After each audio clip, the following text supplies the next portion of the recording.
Alhamdulillahi Rabbil Alamin, wassalatu wassalam ala asyrafil anbiya'i wal mursalin wa ala alihi wa sahbihi ajma'in. Subhanaka la ilma lana illa ma 'allamtana innaka antal alimul hakim.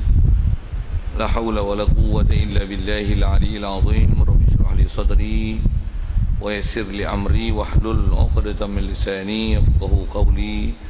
Allahumma aftah alaina bi futuhil arifin bik. Allahumma ja'alna minal ladzina yastami'una al-qawla fayattabi'una ahsana. Allahumma 'allimna mimma jahilna wanfa'na bima 'allamtana wa zidna 'ilman nafi'a ya rabbal alamin. Qala Syekh Musannif rahimallahu ta'ala wa nafa'na bihi wa bi 'ulumihi fid dharain amin. Kita di muka surat 13 yang kitab Jawinya rasanya. Kita masih dalam bab yang keempat, mukhalafatuhu lil hawadis, sifat salbiyah. Itu maksudnya dalil mukhalafah. Kalau itu muka surat 14. Kata musannif rahimallahu taala, dalil mukhalafatuhu lil hawadis, kalau menyerupai Allah Taala dengan baharu, tentu Allah baharu pula. Dan baharu Allah Ta'ala adalah mustahil, kerana Allah telah tetap sedia dengan dalil yang telah lalu, maka tetaplah Allah tidak menyerupai akan yang baharu. Dan mustahil lawannya, iaitu menyerupai Allah Ta'ala akan yang baharu. Hadirin sekalian, pertama sekali syukur terima kasih kita kepada Allah Ta'ala. Syukur kita pertama sekali nikmat hidup masih Allah Ta'ala beri. Syukur kita dapat Islam, mak ayah kita Islam, maka Islamlah kita. Lebih-lebih lagi syukur kita Allah Ta'ala jadikan kita boleh hadir ke masjid, ke surau, boleh mempelajari ajaran Nabi kita Muhammad sallallahu alaihi wasallam, yang pula Allah Ta'ala lembutkan hati kita untuk boleh menerima, mengakui, mengiktiraf apa saja ajaran yang dibawanya, yang dengan itu dapat kita membenarkan apa saja ajarannya dan boleh menyebabkan kita patuh taat pada perintahnya, meninggalkan larangannya. Syukur banyak-banyak kita dapat nikmat-nikmat seumpama itu. Dan syukur juga kesihatan, kelapangan masa diberi, juga hidayat taufik. Allah Ta'ala kekalkan ke kita dengan ada keupayaan kita untuk boleh hadir solat maghrib berjemaah. Dan insya-Allah kita manfaatkan pertemuan kita malam ini meneruskan bacaan kitab kita daripada kitab Fatih Faridah ni, setelah kita tangguhkan sementara itu untuk puasa Syawal lah pun nak pergi haji lah pula insya-Allah. Dan kita dalam masjid ni ada peluang mendapatkan iktikaf. Kalau tak niat lagi, main niat sama-sama. Lepas niatnya saja aku iktikaf dalam masjid ni kerana Allah Ta'ala. Baik, kata musannif, dalil mukhalafatuhu lil hawadis. Ada sekalian, apa yang kita nak sambung ni adalah nak bicara dalil tentang wajib dan kemestian Allah SWT mesti prinsip yang telah kita bicara lepas. Ikut kaedah ahli sunnah wal jamaah, Allah mestilah tak serupa dengan kita. Tak serupa tu kita dah bicara beberapa perkara, yang antaranya kita bicara dulu tak serupa Allah Ta'ala dengan kita ni daripada semua aspek, semua sudut. Apatah lagi yang ada nama baharu ke Allah Ta'ala, jadi tak serupa dari sudut zatnya, mustahil berjuzuk beranggota, mustahil dari sifatnya, yang sifat dia istilahnya macam arat menumpang dikirim. Begitu juga sifat-sifat dia yang ada sifat-sifat kemanusiaan, berhati, berperasaan. Subhanallah, sifat-sifat Allah Ta'ala begitu. Begitu juga Allah Ta'ala mestilah menyalahi dengan apa yang dinamakan baharu itu pada perbuatan, dengan mana Allah saja memiliki perbuatan, tiada siapa yang boleh memiliki perbuatan melainkan perbuatannya. Itu antara yang telah kita bicara dulu. Dan apa kita nak sambung ni adalah dalil mukhalafah lil hawadis. Bila sebut dalil macam mana pelajaran lepas, kenapa pula kena belajar dalil? Dalil ni adalah kaedah pemantapan. Dia adalah kaedah untuk memantapkan apa yang telah kita iktikad. Apatah lagi kita ni yang Islam baka dan keturunan, lahir-lahir saja kita dah diajar, dah dididik dengan akidah yang betul. Cuma kita diajar akidah, kadang-kadang maklumat pun tak ada, hafal je siap. Allah wujud, qidam, baqa', mukhalafah lil hawadis, qiyam bi nafsi dan sebagainya. Begitu juga kalau tak gunakan istilah-istilah tu, kita diajar Allah mestilah tak serupa dengan kita. Masalah mukhalafah laisa kamitsli syai', lam yakul lahu kufuwan ahad. Jadi ada benda-benda yang kita dah terima berdasarkan didikan dan asuhan di atas kita dah Islam sejak kecil lagi. Kadang-kadang asuhan itu kita tak serta dengan dalil yang sepatutnya dari sisi kemestian. Macam mana kita belajar awal kitab, wajib berdalil dalam bab akidah. Pasal apa? Kerana tanpa dalil dia boleh membawa dan boleh mengakibatkan kepada keraguan dalam bab i'tiqad. Satu dalil adalah bab memantapkan, khususnya kita bicara ni bab akidah. Bila dia berdalil, dia ialah sabab mantap. Dan dalil pun macam mana juga kita dah sebut bicara lepas, kaedah mengikut kaedah ulama ahli sunnah wal jamaah ni, dalil yang diajar kepada kita adalah dalil akli. Adapun dalil nakli yang Quran hadis, asalnya sedia maklum pada kita tentang mestinya mukhalafah. Lagipun benda tu fakta dia hafal aja daripada Quran. Kita yang memang dah beriman dengan Quran, beriman dengan Nabi kita Muhammad sallallahu alaihi wasallam, sebut je Quran, Allah Taala laisa kamitslihi syai' wa lam yakul lahu kufuwan ahad. Kita lama dah terima dah i'tikad itu. Baik. Cuma kalau kita nak ajar pendakluan akal, apa munasabahnya? Kenapa mesti Allah Taala mukhalafah dengan hadis?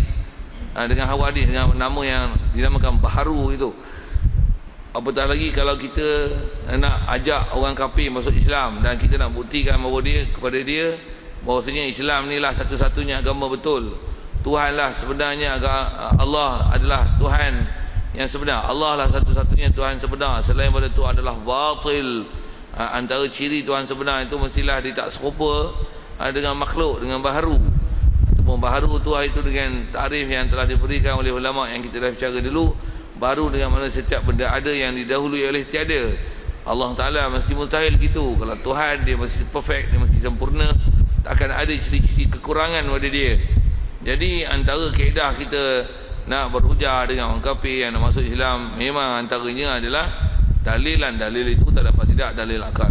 Bahkan jangan kata orang kafir, ke kita sendiri pun kadang-kadang kita belajar i'tiqad ni, ada belajar yang istilahnya hafal aja.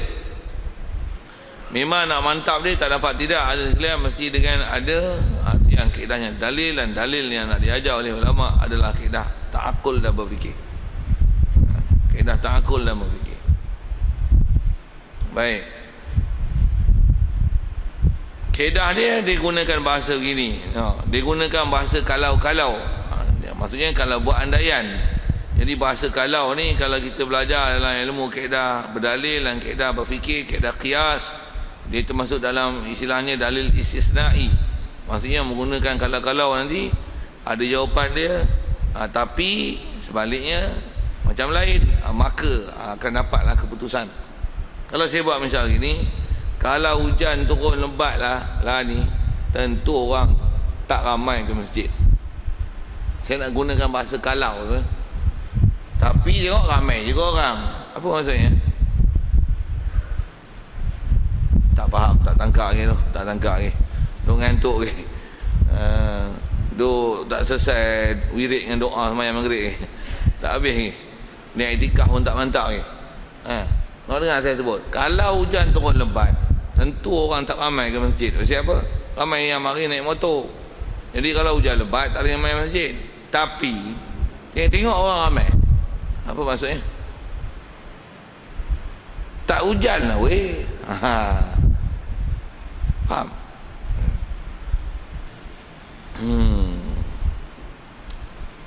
Cukup kot satu ayat macam tu kan. Kalau tak ada elektrik, nescaya kita tak ada lampu dan kipas raksasa ni tak berpusing. Buh pi contoh gitu. Tapi tengok dah pusing. Faham? Simple macam tu pun tak boleh jawab. Faham tak? Ada elektrik lah weh. Kalau tuan-tuan tak boleh jawab tu, dia bagi hal ni, tuan-tuan tak boleh nak telan lagi. Yang ni yang kata kaedah penaklukan akal, kaedah berfikir. Dan kaedah berfikir ni kalau ikut macam mana juga, rasanya saya pernah bagi uraian lepas, dia lah satu kaedah berdalil dengan cara yang mudah. Pasal itu alat yang mudah kat kita. Pasal berfikir dia mudah. Kadang budak-budak boleh fikir, tapi bila berdalil dengan Quran. Quran tuan, bukan semua orang boleh telan Quran. Quran bahasa Arab. Berapa tahun nak boleh mantap Arab tu. Pula tu kalau kita tak mantap, dia tengok orang bagi huraian tak betul, kita kena tipu pasal tak tahu bahasa Arab. Dan keberangkalian ditipu tu ada. Tapi kalau dengan akal, orang susah nak tipu. Saya nak tunjuk kata akal susah nak ditipu kan. Walaupun kadang boleh ditipu juga. Tapi saya nak sebut kata akal ialah alat mudah untuk kita menilai kata benda tu betul atau salah. Apa lagi? Kalau saya kata 2 campur 2 apa? Saya nak tunjukkan kaedah akal.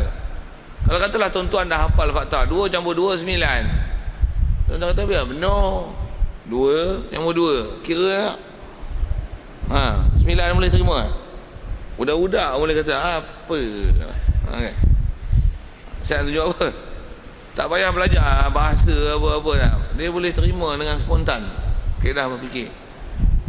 Macam mana pun dia nak tunjuk kita kaedah berfikir ni, dia itulah digunakan. Kalau ayat yang mudah, tapi digunakan bahasa kalau tu yang saya bagi contoh dengan gunakan kalau tu. Saya sebut gini, kalau tuan-tuan faham bahasa Arab lah, tuan-tuan baca, kalau tuan-tuan semayang mesti tuan-tuan seronoknya pasal tuan-tuan baca, tuan-tuan faham satu-satu. Tentu semayang jadi lama dan panjang. Pasal apa? Pasal tuan-tuan faham. Kalau faham, tapi alah saja semayang pula tu tak asal apa pun. Pasal apa? Tak faham. Okey, cantik ya. Boleh lah tackle itu. Maksudnya tahulah kaedah berfikir.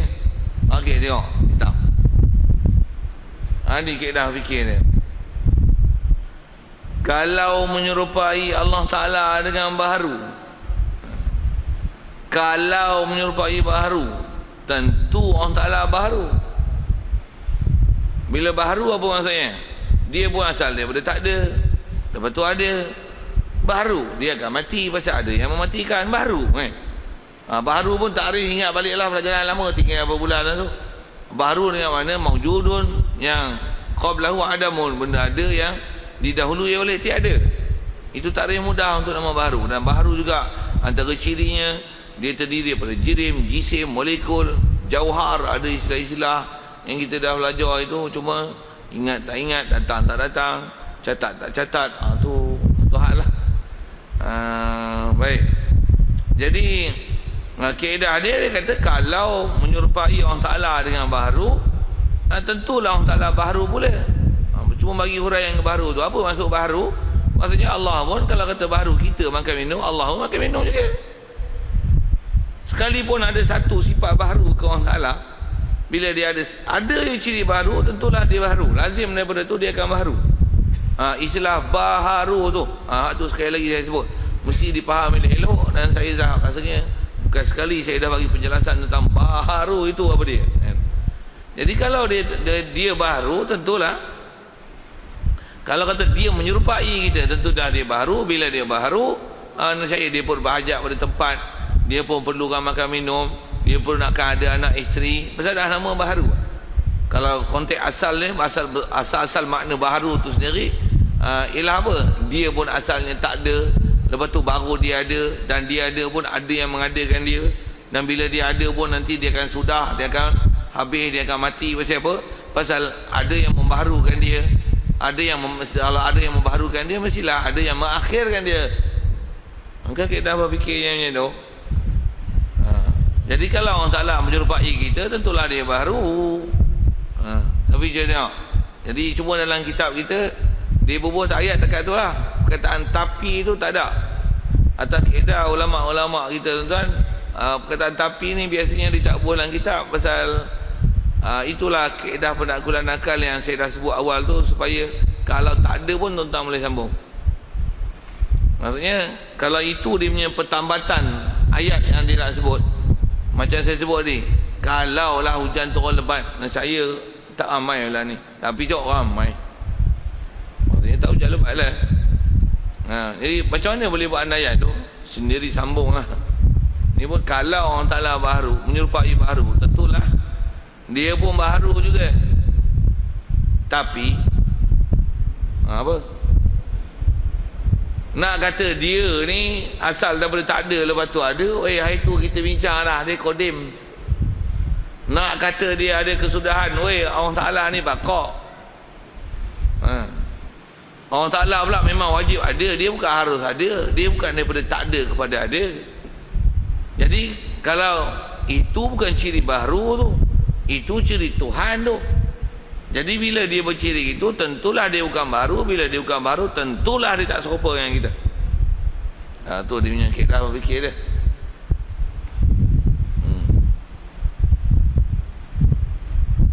Jadi ayat tu tak ada lah dalam kitab. Tuan-tuan kena bubuh sendiri. Jadi kalau bubuh dengan ayat kita susun, kalau menyerupai Allah Ta'ala dengan baharu, tentulah baharu pula. Tapi mustahil pada dia baharu, mustahil padanya binasa, mustahil kepada dia tak ada, mustahil padanya ciri-ciri baharu. Bila mustahil, tentulah dia bersifat mukhalafah lil hawadis. Okey. Siapa yang berani canggah ayat tu? Ni canggah apa? Canggah kaedah berfikir tu. Kalau salah, ambil kaedah apa lagi kau nak pakai? Nak menunjukkan bahawasanya memungkinkan baharu tu pada Allah Ta'ala. Dan kaedah disebut ni ialah kaedah memang telah diijma' oleh semua ulama ahli sunnah wal jamaah, mengatakan bahawasanya memang Allah Ta'ala mesti mustahil ada ciri-ciri baharu dia ni. Pasal dia Tuhan mesti sempurna, mustahil ada sifat makhluk pada dia. Yang makhluk, sifat makhluk tu yang kalau ada pada dia, maka dia akan mencacatkan bab ketuhanan. Cacat tu maksudnya tak layak untuk Tuhan bersifat dengan sifat macam tu. Baik. Dan baharu itu, baharu Allah Ta'ala mustahil. Okay. Jadi kalau ikut dengan ayat tu, kalau kita ambil pi pakai perkataan tu, boleh buah tapi tu. Tapi baharu pada Allah mustahil. Dan memang Allah tak mungkin dia baharu. Bila tak mungkin dia baharu, apa dia boleh dapat keputusan? Tentulah dia mukhalafah lil hawadis. Jadi baharu ni bukan lawan lama. Juga kita dah bicara dulu. Baharu ni lawannya qadim. Ada kita sebut dulu qaul qadim Imam Syafi'i, ada qaul qadim lawannya jadid, ada qadim lawan jadid, ada qadim lawannya hadis. Cuma yang ni baharu ni bukan baharu lawannya qadim dengan makna lama, tapi baharu lawannya qadim dengan makna sedia. Yang tu pelajaran lama tuan. Saja saya usik-usik itu nak menunjukkan apa? Apa saja pelajaran kita belajar, ada perkara yang kita kena ada ingat lama dan ada catatan. Ilmu mesti disimpan. Macam mana kita cari duit, ada tempat simpan. Kalau cari duit tabur rata-rata, penat cari. Ilmu sama tuan. Tuan-tuan cari-cari, tuan-tuan tak simpan, tuan-tuan tak ada catatan, tuan-tuan tak simpan, apatah lagi bab akidah. Sepatutnya itu adalah kena itu mantap sampai mati kita berpegang itu. Tuan-tuan sia-siakan perkara itu. Maksudnya tuan-tuan tak dapat nilai lagi ilmu. Tuan-tuan tak faham lagi mana besarnya ilmu, apa pentingnya faham, apa pentingnya dalil, apa pentingnya akidah. Jadi tuan-tuan Islam ni, Islam syok ni ria syok. Tuan rasa macam ahli syurga bagus punya. Tuan-tuan yang syok, tuan-tuan ahli syurga, tapi kelayakan tu ada ataupun tidak, akidah sah tak sah, mantap tak mantap, ahli taklid atau tak taklid, masih hukum berdosa tak berdosa, status tuan-tuan sebagai orang Islam yang istilahnya cuai mencari dalil dalam bab akidah, itu kadang-kadang kita tak pernah semak pun untuk syok yang kuali syurga. Boleh buat lali steam bela, tak pernah ambil peduli tentang ilmu, tentang dalil dan pemantapan akidah, sedangkan dia benda besar. Kalau status tanah tak apa, tuan-tuan duduk rumah sewa sana sewa sini. Pasal tuan-tuan mati memang tak duduk rumah tu, masuk dalam kubur, habis cerita, tak ada masalah tu. Tapi akidah tuan-tuan tak betul, dia bukan macam status tanah kita duduk kat atas muka bumi. Akidah yang tak betul, bertanggungjawab sampai akhirat tu. Sikitlah ayat-ayat macam tu. Kut-kut kita kadang terlalai dalam bab ilmu macam tu, sedangkan ilmu akidah macam ni lah yang kena mantap.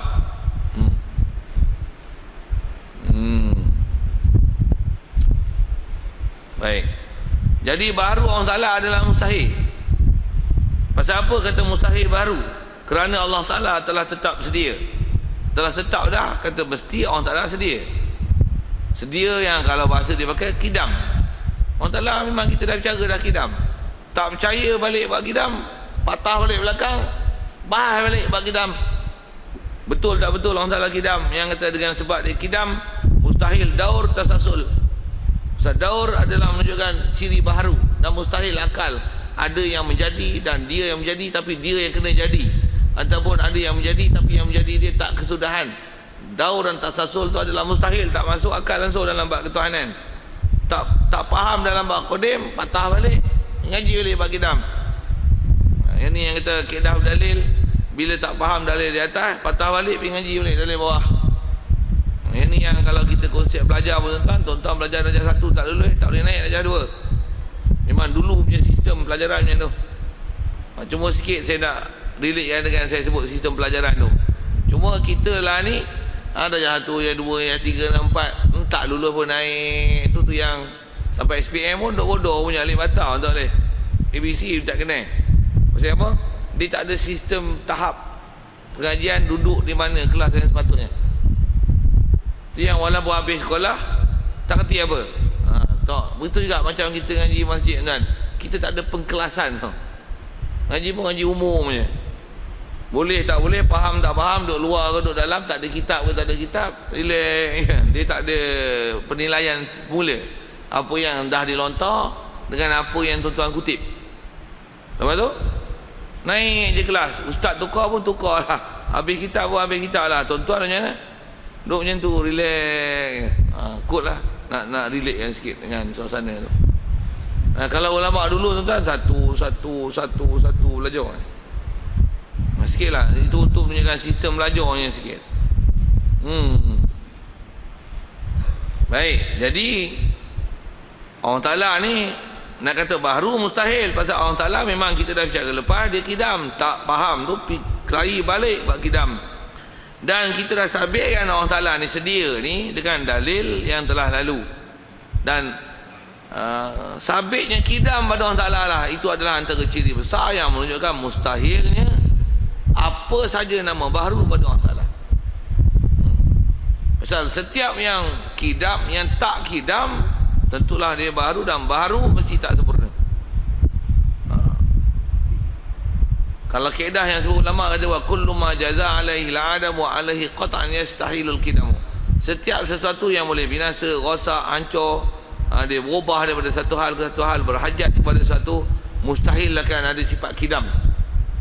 Jadi kalau Allah dah kidam, tentulah di sebaliknya apa dia? Mustahil lah hancur, binasa, mati, ada dahulu, berhajat pada sesuatu, mustahil. Pasal apa? Pasal setiap yang kidam menunjukkan dia tak hajat pada sesuatu. Keberhajatan pada sesuatu itu menunjukkan dia akan binasa, dan mustahil pada dia kidam. Itu kaedah-kaedah akal yang mantap lah, yang memang dasar yang ulama dah bahas lama dah. Yang memang ambil daripada kaedah-kaedah Quran yang nak sampai yang kata Allah bila dia Tuhan, mustahil dia makhluk. Sikit dengan bahasa mudah. Kalau kata makhluk, mustahil akan jadi Tuhan. Satu mustahil Nabi Isa Rasulullah. Macam mana dia Rasulullah asalnya manusia, boleh dia upgrade kan jadi anak Tuhan? Yang nak buat kelakar weh. Nak sebut apa? Makhluk takkan jadi Tuhan, dan Tuhan takkan jadi makhluk. Tak? Subhanallah, tak mungkin. Kenapa Tuhan tak jadi makhluk? Kalau Tuhan jadi makhluk, kan Tuhan lah weh. Betul tak? Makhluk jadi Tuhan, lagi kelakar. Siapa yang upgrade kan? Makhluk jadi Tuhan. Saya nak sebut, dan tak mungkinnya bertukar hakikat Tuhan menjadi makhluk, makhluk jadi Tuhan. Tak mungkin. Tak mungkin. Dan saya ajar ni, ajar kaedah berfikir, kaedah akal lah.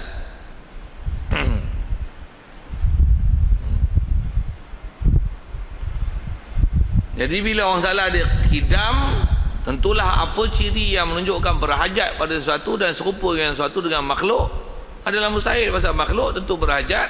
Kalau ada apa-apa penyerupaan, maksudnya tentulah dia juga tak sempurna. Macam mana apa yang bila ada ciri keserupaan berhajat pada sesuatu, tentulah lazim daripada dia serupa dengan sesuatu, dia pun berhajat pada sesuatu.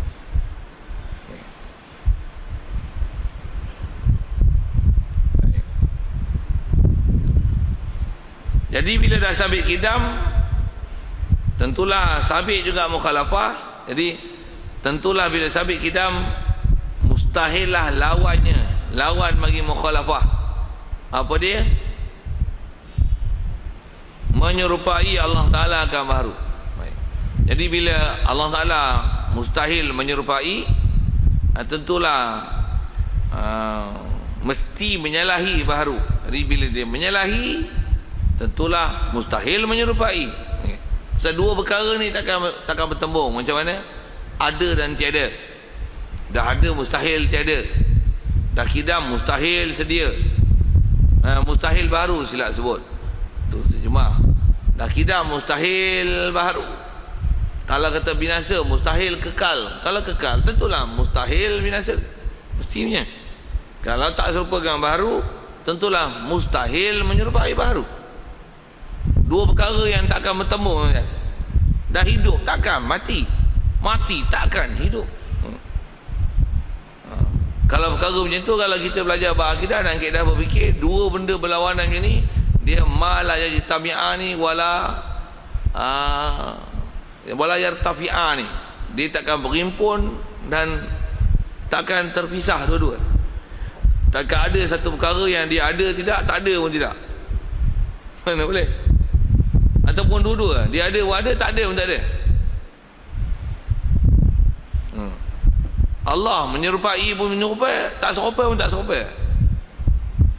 Bila menyerupai maksudnya tak serupa. Bila tak serupa maksudnya menyerupai. Mesti salah satu. Kalau kuasa mustahil lemah. Lemah mustahil kuasa. Hidup takkan mati. Kalau mati takkan hidup. Dia mesti dua berlawanan.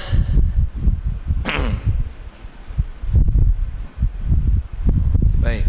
Jadi bila kata mustahil, bila kata Allah Ta'ala masih mukhalafah lil hawadis, tentulah mustahil menyerupai Allah Ta'ala akan yang baru. Baik. Dia bagi dalil tu kaedah akal mantap. Cuma nak ada kemantapan dan kemahiran untuk kalau disebah kita sendiri berfikir, berhujah. Kalau disebah nak bagi penjelasan, nak bagi dakwah orang ke apa ke, satu hal, adakah kita sendiri dah mantap, kemudian kemantapan tu boleh pula kita simbah kepada orang. Yang ni pula satu lagi tuan-tuan, nak sebut apa? Antara sebab kita orang Islam, kita tak kuat dengan Islam dan kita tak kuat menyebarkan Islam, antaranya pasal kita pun tak ada pengetahuan Islam. Nak semak dia elok. Kita tak ada pengetahuan Islam. Jangan kata nak ajar orang, kat kita pun belum mantap, macam mana kita nak dakwah orang? Yang kalau ajak pergi dakwah, siapa nak pergi dakwah? Boleh tak pergi jumpa orang bercakap, untuk ajak orang pergi masjid, pergi surah, satu hal. Itu ajak orang Islam. Yang tu pun kalau dia kelahi lagi, macam mana kita nak kelahi dia balik supaya suruh dia mari ke masjid? Kalau cakap dengan orang kafir, dia kata you masuk Islam lah, Islam banyak bagus ya. Ada tak ilmu kat tuan-tuan cukup untuk tuan-tuan berhujah dengan dia sampai hak dia yang kafir boleh masuk Islam? Keluar dakwah boleh, follow belakang boleh, bercakap belum tentu. Maksud apa? Belum tentu semua orang boleh bercakap dengan akidah yang sahih dan berhujah dengan dalil yang mantap. Belum tentu. Satu kita lemah itu. Kita lemah. Satu sepatutnya bab-bab ketuhanan ni, terror lah kita semua ni. Dan memang semua orang kena handal tentang bab-bab akidah. Pasal semua orang akan dipersoal bab akidah. Mati kan, memang soalan pertama, mak rabbuka, ketuhanan dulu. Tanya pun bukan siapa Tuhan kamu, tanya dengan mak rabbuka. Kalau asal soalannya apa mak rabbuka ni, soal dengan mak ialah soal an hakikati syai', tu kaedah haram ni. Walaupun kita tak pandai Arab, tapi kita akan faham maksud soalan tu itu. Mak rabbuka, apa maksudnya? Apa Tuhan kamu? Dan memang dia dalam kubur tuan, kita tak pandai menipu dan kita akan jawab berdasarkan apa yang kita iktikad. Kalau tuan-tuan tak pernah mantap siapa yang tuan-tuan iktikad adalah Tuhan, tuan-tuan memang tak boleh jawab. Dan tak boleh jawab tu kena Apatah lagi tuan-tuan jawab silap. Apa Tuhan kamu? Kalau macam orang yang duk sembah macam-macam tu, dia akan jawab lah apa pada intikad dia. Pasal tanya soalan, apa Tuhan? Dia kata, Tuhan aku, setahu aku buat pada tanah, buat pada batu, buat pada kayu, buat pada emas, buat pada perak. Yang tu kalau dia sangka macam tu, apa sangkaan masing-masing lah. Kalau tuan-tuan